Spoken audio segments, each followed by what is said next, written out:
Welcome, dear readers. Today, we dive once again into the heartbreaking love story of CEO James and Diep.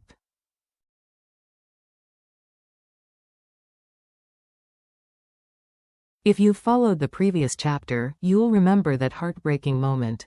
Diep missed James by a split second, just a glimpse in the pouring rain.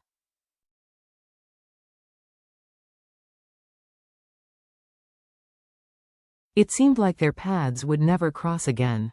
But somehow, they met again. The reunion was not just blissful, it was transcendent.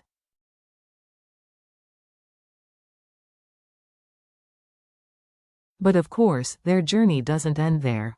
Today, let's explore the path back to each other. The hidden fears, the misunderstandings, the fragility of the heart, and the relentless courage to refuse to give up.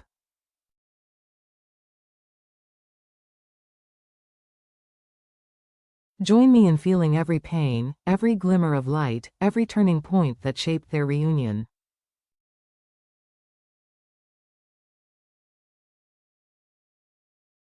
The story begins with Diep, limping from exhaustion, her legs heavy after hours of walking.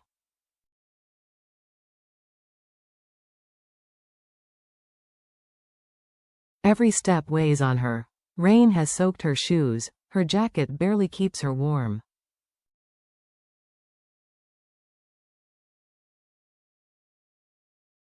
But she keeps going. Looking up at the sky, she sees weak rays of sunlight filtering through the thick gray clouds.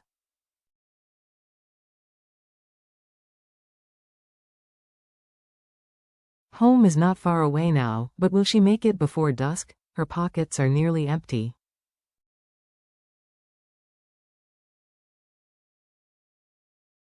Every memory of James, his worried face, his voice, tightens her heart. Diep knows she can't just run. She needs food, a ride, a small gesture of kindness.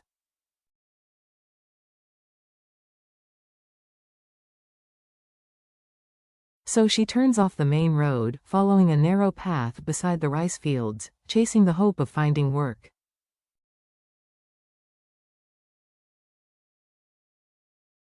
In a nearby field, she sees an elderly farmer, bent over corn stalks, his sacks half empty.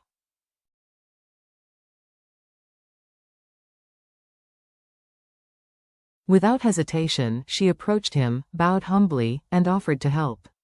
He hesitated, then nodded.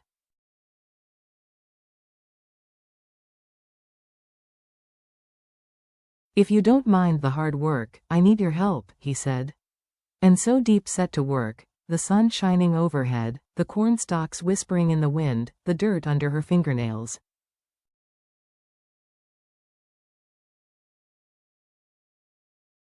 With each ear of corn she picked, she whispered to herself, "I'm getting closer, just a little more."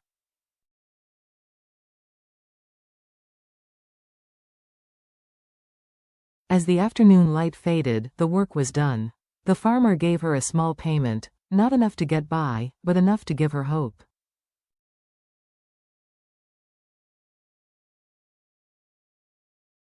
Tears welled up in her eyes, not just from poverty, but also from relief. Because someone had believed in her, helped her when she needed it most.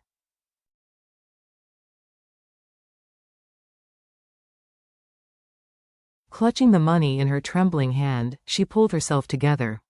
This time, nothing could bring her down.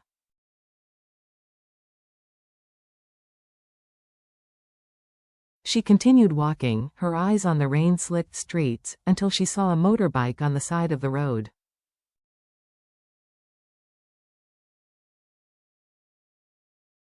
A man was resting beside it, a taxi driver, perhaps. She approached, her voice low but hopeful. "How much is it to go to Area A?" He glanced at her soaked clothes and empty pockets.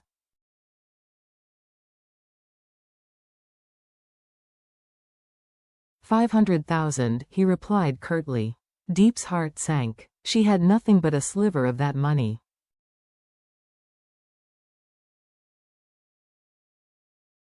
"Please," she pleaded, "I only have a little bit left, just enough to get home." He watched her, then nodded suddenly, "Okay."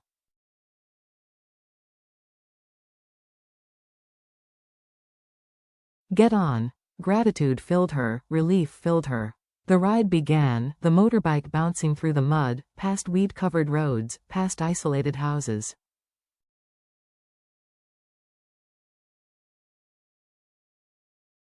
Her heart was pounding, almost there.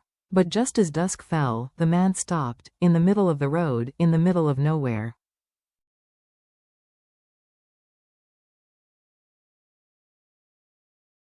Your money will only get you so far, he said. Go. Diep's world lurched. She handed over the rest of her money.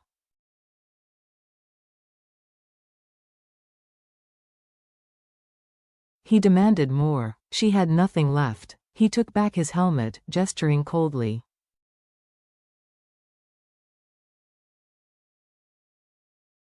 Then he sped off, leaving her alone. The wind rustled through the trees. Dusk swallowed the light.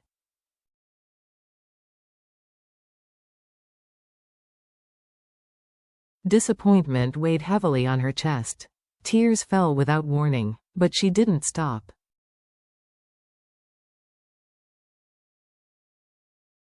Even if she had to keep going, even if her legs refused to stop, she wouldn't stop.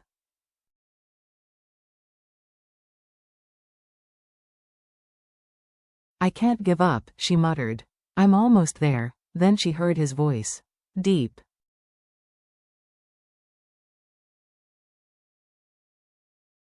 She froze. A moment of silence, the world stilled. She turned. There he was. James.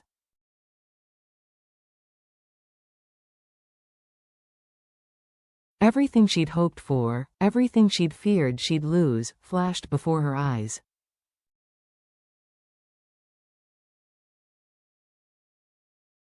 His eyes, bright with relief, longing, and worry. He was real. She was real. At first there were no words.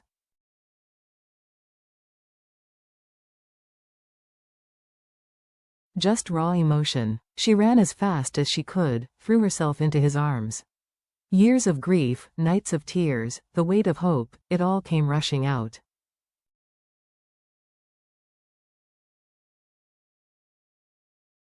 He held her as if afraid she would slip away again, whispering, "You've been through too much."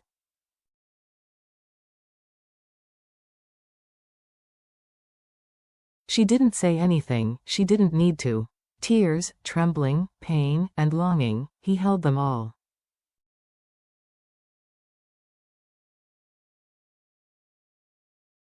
Meanwhile, Officer Lee and Officer Duck, who had helped James search, watched from afar, respectfully.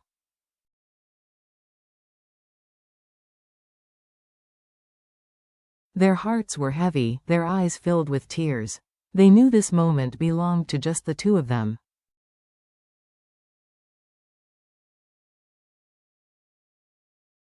They walked silently, giving space for true love.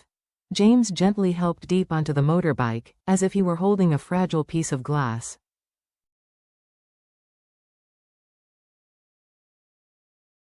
Let's go home, he said. I won't let you get lost again. She leaned against him, a smile on her lips.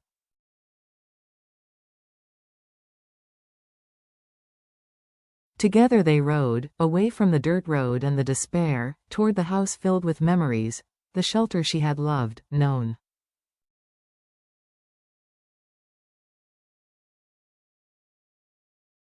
The door opened before her eyes to a gentle scene. James' mother stood there. Her hair was white, her eyes bright with fear and hope.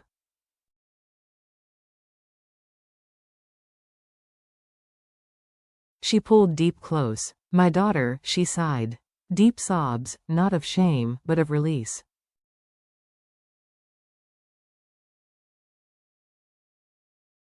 Of belonging. The weight of being lost was lifted.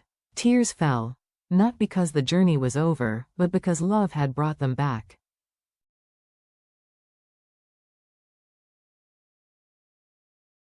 Mother James took Diep's hand, wiping away her fatigue.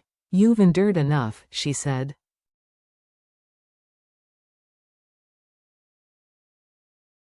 You're not alone anymore. Not anymore. From that moment, Diep knew she had more than a lover, she had a mother.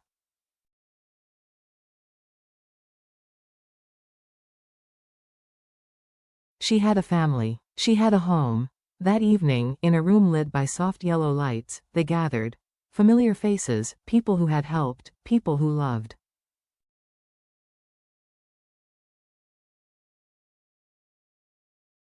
A simple but meaningful dinner. Laughter rang out in the darkness. The girl, thoughtful, timid at first, stood up and told Officer Lee. She was sorry, for the suspicion, for the fear, for running away.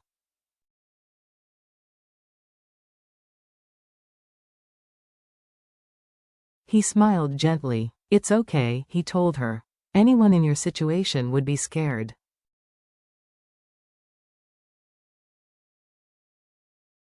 The important thing is that you're safe now.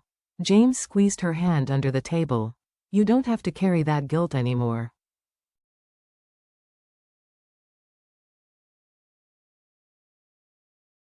And in that gesture, the warmth returned, the connection deepened, every unspoken word found its place.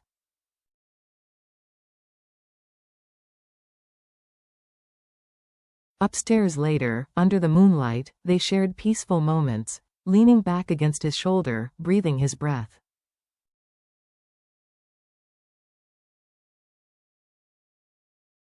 She told him of the nights she curled up alone, afraid to sleep. Because of hunger, because of cold, because she was almost desperate.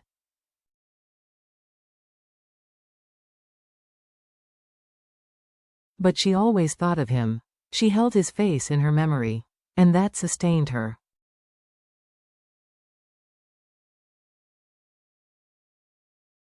He lifted her face, kissed her forehead, a promise, no more wandering alone.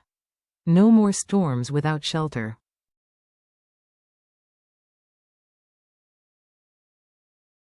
Their lips met, tender, painful, two souls finally finding each other.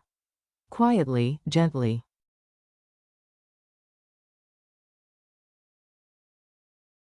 In the last light of the night, they didn't need flowery words. All it took was a warm hallway light, 2 glasses of milk from James's mother, a simple gesture filled with love.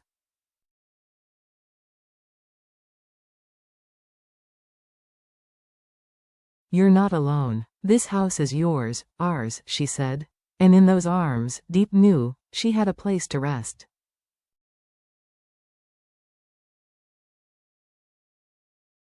A home, a family, a love that would embrace her forever.